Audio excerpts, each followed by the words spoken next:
प्रेम से बोलिए भोले बाबा की जय, मैया पार्वती की जय, गणेश बाबा की जय, कार्तिक महाराज की जय। तो ये जीवित पुत्र का व्रत महिलाएं अपने संतान के लंबी आयु के लिए रखते हैं। तो आज कथा सुनते हैं।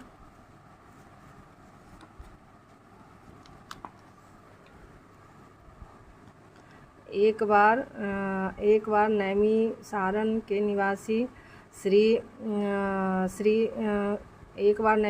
के निवासी ऋषियों ने संसार के कल्याणार्थ सूत जी से पूछा,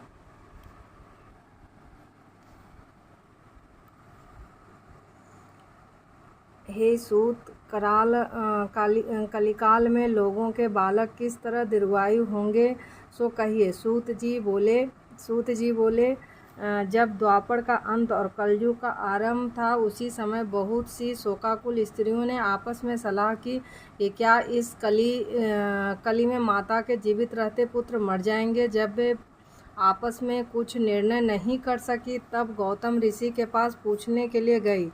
जब उनके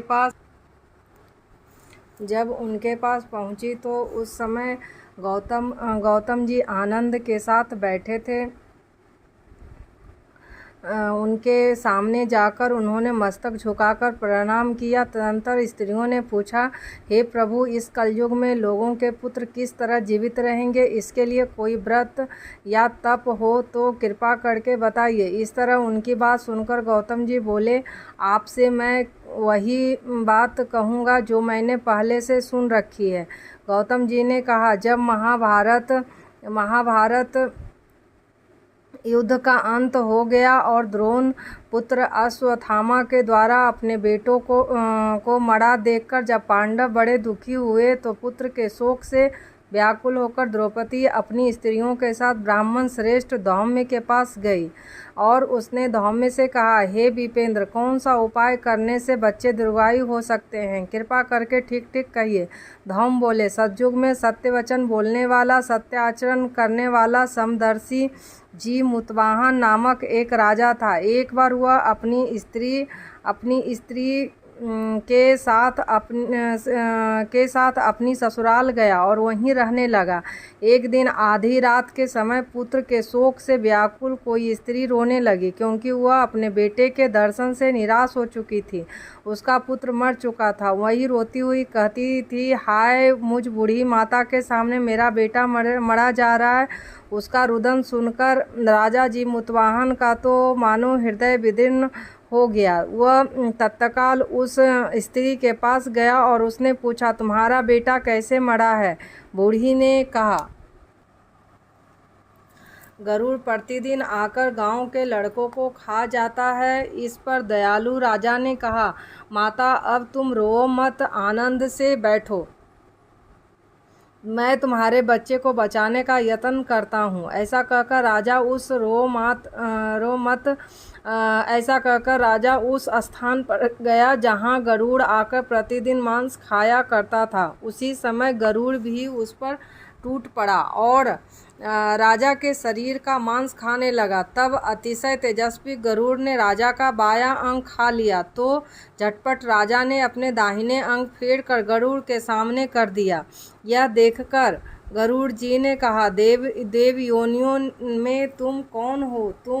तुम मनुष्य तो नहीं जान पड़ते। अच्छा, अपना जन्म और कुल बताओ। पीड़ा से व्याकुल मन वाले राजा ने कहा, हे पक्षीराज, इस तरह के प्रश्न करना व्यर्थ है। तुम अपनी इच्छा भर मेरा मांस खाओ। यह सुनकर गरुड़ रुक गए और बड़े आदर से राजा के जन्म और कुल की बात पूछने लगे।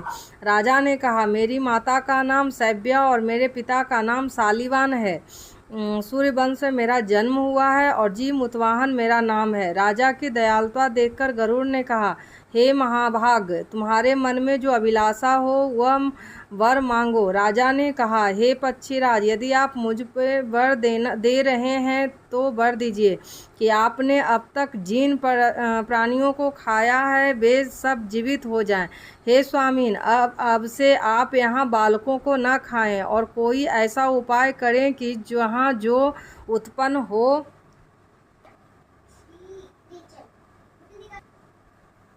वे लोग बहुत दिनों तक जीवित रहे। धौम्य ने कहा कि पक्षीराज गरुड़ राजा को वरदान देकर स्वयं अमृत के लिए नागलोक चले गए। वहां से अमृत लाकर उन्होंने मरे पशुओं मनुष्यों की हड्डियों पर बरसाया। जैसा करने से सब लोग जीवित हो गए जिनको कि पहले गरुड़ ने खाया था। राजा के त्याग और गरुड़ की ऐसा करने से सब लोग जीवित हो गए जिनको कि पहले गरुड़ ने खाया था। राजा के त्याग और गरुड़ की कृपा से वहाँ वालों को बहुत कष्ट दूर हो गया। उस समय राजा के शरीर की शोभा दूनी हो गई थी।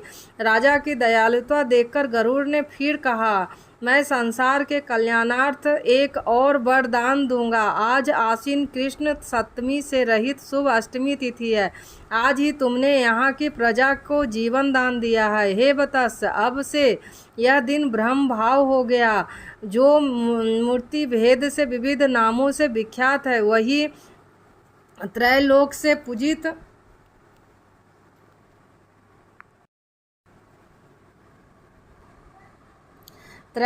पूजित दुर्गा अमृत प्राप्त करने के अर्थ में जीवित पुत्रिका कहलाई है। इस तिथि को जो स्त्रियां इस जीवित पुत्रिका की ओर कुश की आकृति बनाकर तुम्हारी पूजा करेंगी तो दिनों दिन उनका सौभाग्य बढ़ेगा और वंश की भी बढ़ती होती रहेगी। हे महाभाग, इस विषय में विचार करने की आवश्यकता नहीं है। हे राजन, सप्तमी से रहित और उदया तिथि की अष्टमी को व्रत करे, यानी सप्तमी विद अष्टमी जिस दिन हो उस दिन व्रत न कर शुद्ध अष्टमी को व्रत करे और नवमी में पारण करे। यदि इस पर ध्यान न दिया गया तो फल नष्ट हो जाएगा और सौभाग्य तो अवश्य नष्ट हो जाएगा। जी मुतवाहन को इस तरह का वरदान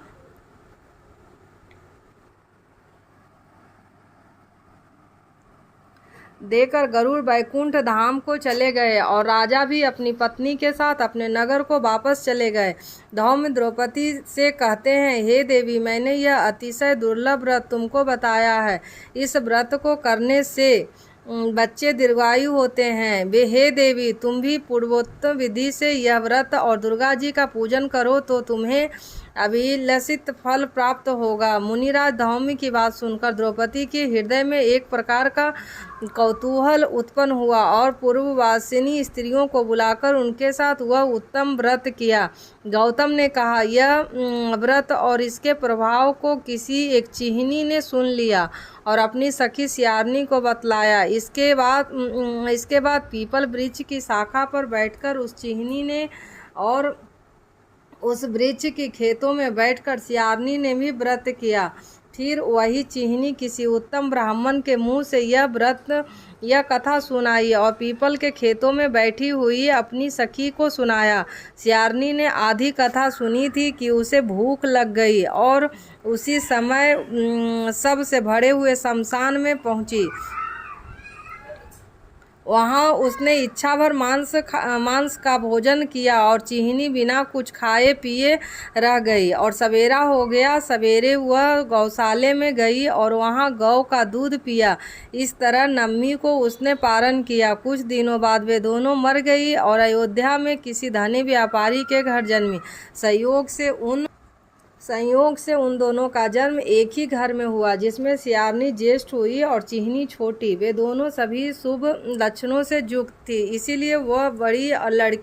इसीलिए बड़ी लड़की काशीराज के और छोटी उसके मंत्री के साथ गृहपति अग्नि के सामने विधि पूर्वक ब्याही गई। पूर्व जन्म के कर्म फल से वह मृगनी रानी हुई और जिस किसी भी संतान को उत्पन्न करती वह मर जाती और पूर्व जन्म की बातों को स्मरण करने वाली मंत्री की पत्नी ने अष्ट वसुओं से सदृश तेजस्वी 8 बेटे उत्पन्न किए और सभी जीवित रह गए।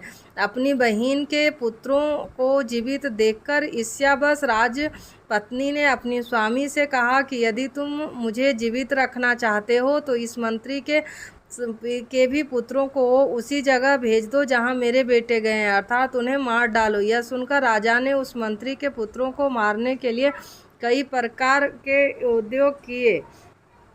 पर मंत्री पत्नी ने जीवित पुत्रिका के पुण्य बल से बचा लिया। एक दिन राजा अपने आदमियों से उन पुत्रों के सिर कटवाकर पिटारियों में रखवाया और वह पिटारी उनकी माता मंत्री पत्नी के पास भेज दिया, किंतु वे 8 सिर बेशकीमती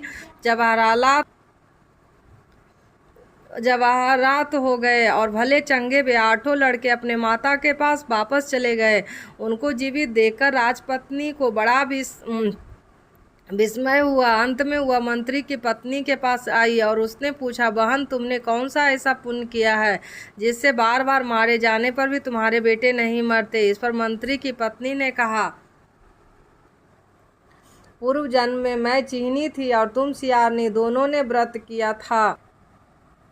तुमने व्रत के नियमों का भली भांति पालन नहीं किया था और मैंने किया था।